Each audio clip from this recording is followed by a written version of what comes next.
दोस्तों, जैसा कि आपको पता होगा कि पाकिस्तान जो है अमेरिका और ईरान के बीच शांति वार्ता करवाया था और इस वार्ता का नाम दिया गया था इस्लामाबाद टॉक्स। इस्लामाबाद टॉक्स इसलिए क्योंकि पाकिस्तान की राजधानी इस्लामाबाद के शहर में अमेरिका और ईरान के जो प्रमुख लीडर है, जो वहाँ के नेतृत्व करता है, उनको इस्लामाबाद बुलाया गया था और इस टॉक के जरिए ईरान और अमेरिका के बीच जारी खूनी संघर्ष युद्ध को विराम देना था। इसका मुख्य उद्देश्य ही यही था कि इस युद्ध को कहीं ना कहीं लंबे समय के लिए टाल दिया जाए और दोनों देशों के राष्ट्राध्यक्ष जो है इस पर हामी भर दें। इस बैठक में इस इस्लामाबाद टॉक्स के जरिए पाकिस्तान अपने नेशनल मीडिया में और पूरे तरीके से जियो पॉलिटिक्स में अपना पीठ जो है खुद के हाथों से थपथपाता हुआ नजर आ रहा था और पाकिस्तान बढ़ चढ़ के अपने देश को लोगों को भ्रमित कर रहा था कि ईरान और अमेरिका के बीच किस तरह पाकिस्तान जो अपने जियो पॉलिटिक्स जीत को हासिल की है और इन दोनों देशों के बीच में युद्ध को लेकर शांति समझौता करा रहा है। लेकिन दोस्तों, ये जो समझौता था, इस्लामाबाद जो टॉक्स था, इसमें अमेरिकी और ईरानी जो अधिकारी थे, जो नेता थे, वो नहीं माने। तो एक तरीके से कहा जाए तो इस्लामाबाद टॉक्स पूरे तरीके से विफल रहा, जिसके बाद पाकिस्तान की जियो पॉलिटिक्स की जो रणनीति रही है उसमें काफी ज्यादा किरकिरी देखने को मिला है और ये युद्ध जो है आने वाले समय में काफी ज्यादा हिंसक होने वाला है, क्योंकि ये जो शांति वार्ता था ये पूरे तरीके से विफल रहा है। लेकिन दोस्तों, इसी के बीच एक बहुत बड़ी अहम जानकारी सामने निकल के आ रही है। वो जानकारी क्या है इस वीडियो में मैं आपको बताऊंगा। लेकिन दोस्तों, आपको एक खबर पे नजर डालना चाहिए। Pakistan deploy 13,000 troops and fighter jets to Saudi Arabia. सऊदी अरब में जो है पाकिस्तान 13,000 आर्मी और फाइटर जेट को तैनात कर दिया है। इस इस्लामाबाद टॉक्स के जो समझौते हो रहे थे इसी बीच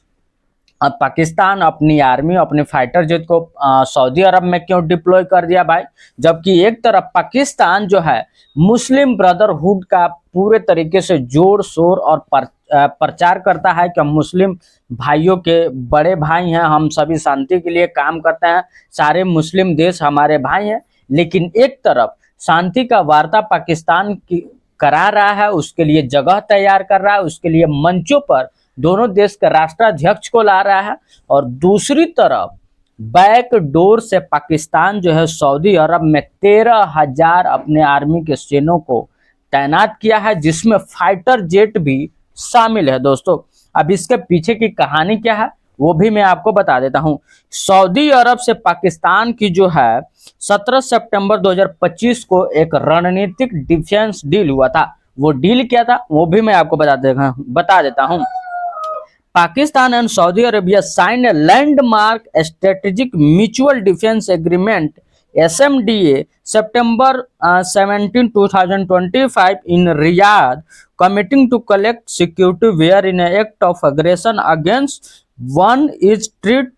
as an act against both। इसका मतलब ही यह था कि अगर पाकिस्तान और सऊदी अरब दोनों देशों के बीच अब किसी एक देश पर हमला होता है तो दोनों देश मिलकर उस दुश्मन देश पर हमला करेंगे, उसके जवाबी कार्यवाही करेंगे। तो दोस्तों, सऊदी अरब भी समझ गया था कि पाकिस्तान जो है गरीब मुल्क है, इसको पैसा देते हैं, इसको लोन देते हैं और बदले में पाकिस्तान की आर्मी की, वहां की फाइटर जेट और वहां के सैन्य प्रणाली को पूरे तरीके से सऊदी अरब के रक्षा के लिए उपयोग में लाया जाएगा। तो हमारा पैसा और तुम्हारी सेना। तो रही बात यही, तो इसी डिफेंस डील के चलते पाकिस्तान जो है एक तरफ ईरान के साथ ब्रदरहुड वाली बातें कर रहा है, उसके साथ अमेरिका को लेकर के समझौते की रणनीति तैयार कर रहा है, लेकिन पीछे से सऊदी अरब के साथ पाकिस्तान जो है अपने आर्मी को तैयार करके आने वाले समय में, क्योंकि ये बैठक जो है, ये शांति वार्ता जो है अमेरिका के साथ विफल रही है, विफल होने का कारण आने वाले समय में ये युद्ध और ज्यादा भड़केगा। ईरान जो है और ज्यादा सऊदी अरब खाड़ी देशों को, अरब देशों को टारगेट करेगा और इसी को मद्देनजर रखते हुए पाकिस्तान जो है अपनी आर्मी डिप्लॉय कर दी है, ताकि आने वाले समय में ईरान को जो है पाकिस्तानी आर्मी अपने फाइटर जेट से सबक सिखाए, उनके साथ धोखा करे, उनके साथ गद्दारी करे और उनके ऊपर हमला करे। तो दोस्तों, जब ये समझौता हुआ था 17 सितंबर 2025 में,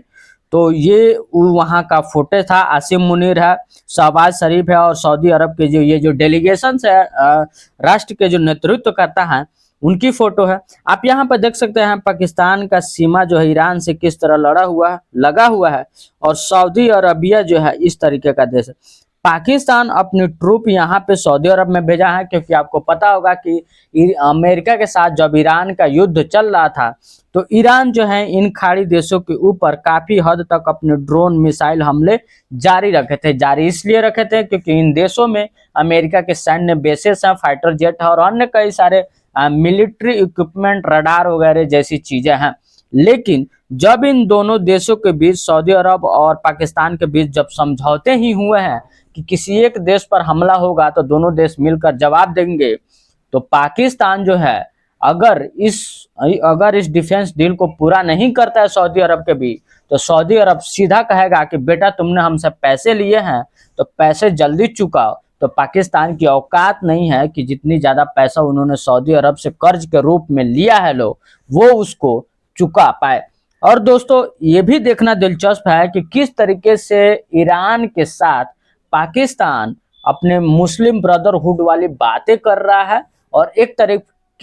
तरफ से ईरान के ऊपर ही हमले करने के लिए सऊदी अरब ने अपने आर्मी ट्रूप को तैयार कर रहा है। तो इन सारी बातों को देख करके लग रहा है कि पाकिस्तान कहीं ना कहीं डॉलर के पीछे बिक गया है। बिकने का पीछे का कारण पाकिस्तान की नेशनल और जियो पॉलिटिक्स समझना बहुत ज्यादा जरूरी है। तो दोस्तों इस कड़ी में आगे बढ़ते हुए अमेरिका के राष्ट्रपति डोनाल्ड ट्रंप ने भी स्पष्ट रूप से कह दिया है कि अमेरिकन जो नेवी है वो स्ट्रेट ऑफ हॉर्मुज को, ये जो समुद्री मार्ग स्ट्रेट ऑफ हॉर्मुज को पूरे तरीके से सील करेगी, और आने वाले समय में किसी भी देश के जो ट्रांसपोर्ट वाली जहाजें हैं उसको आने जाने से पूरे तरीके से प्रतिबंध रखा जाएगा। तो आने वाले समय में ईरान और अमेरिका के बीच जारी इस टकराव में और ज्यादा बढ़ोतरी होगी, और इसमें देखना बहुत ज्यादा दिलचस्प होगा कि किस तरीके से पाकिस्तान जो है मुस्लिम ब्रदरहुड का बात करते हुए अपने मुस्लिम भाइयों के ऊपर मिसाइल, अपने सेना